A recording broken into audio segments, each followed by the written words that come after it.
Hello, my name is Wasim. I'm from Body Care Workplace Solutions and I'm the on-site physio here at Brimbank City Council. Today we're going to go through a short video on how to set up your workstation, whether you're working from the office or working from home. So the first thing we want to look at when we're setting up our workstation is the environment.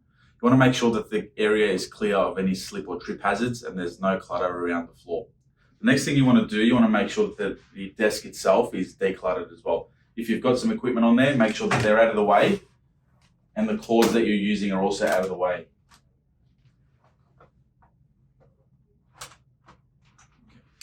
The next thing you want to do is you want to make sure that you've got adequate lighting. So that if there are any shadows, make sure that there's some adequate lighting available. And if there are any glare, you want to make sure to use your blinds so that you're blocking out some of the light. Setting up your chair is the next thing we want to look at. So the first thing we're going to do is we're going to alter the seat height. You want to make sure that your feet are flat on the ground, your knees are comfortable at a right angle, and your knees are slightly lower than your hips. You want to also make sure that you're sitting as far back in the chair as possible so you can maximize your lumbar support. You want to also make sure that the backrest is locked and doesn't allow you to lean back into it. Your lower back and as much of your upper back as possible should be in contact with the chair to provide good lumbar and thoracic alignment. If you're able to adjust the seat pan, adjust it so that you have a 1 to 3 finger width space between the back of the knee and the chair. When setting up your desk, you want to make sure that there's a minimum of 1500 mil in width and a minimum of 700 mil in depth. You also want to make sure that the height of the desk is appropriate. So once your feet are firmly planted on the ground, you want to make sure that your thighs are not touching the bottom of the desk. So you can bring the desk up or down if needed. You also want to make sure that all frequently used items are within easy reach. So if you're frequently using your telephone or documents, make sure that you're easily able to reach them. Slide yourself forward so that you can position yourself so that your wrists can be on the desk comfortably, typing with your elbows at a right angle. If you've set up your chair to the appropriate height, depth and position and your feet are not planted on the floor, a footrest will be appropriate here.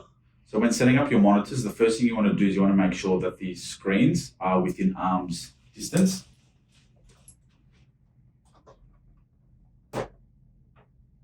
The next thing we want to look at is the height of the monitor. So we want to make sure that the top third of the screen is sitting at eye level.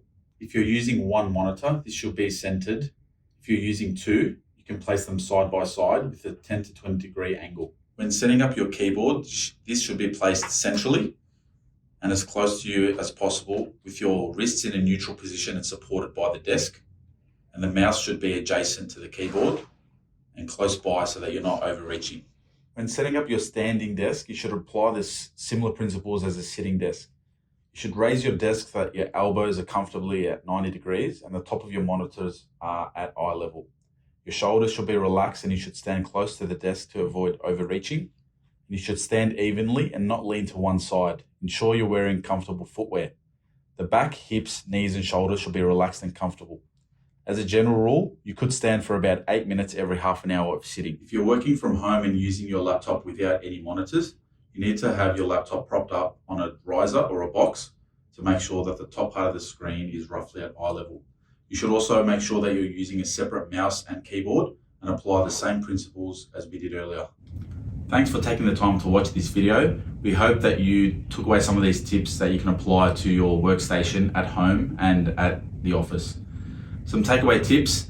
Number one would be to avoid eating lunch at your desk so that you can move away from your desk on your lunch break. Number two would be not to stand for too long. Standing can actually increase the muscle activity by 20%, so standing for too long can be detrimental.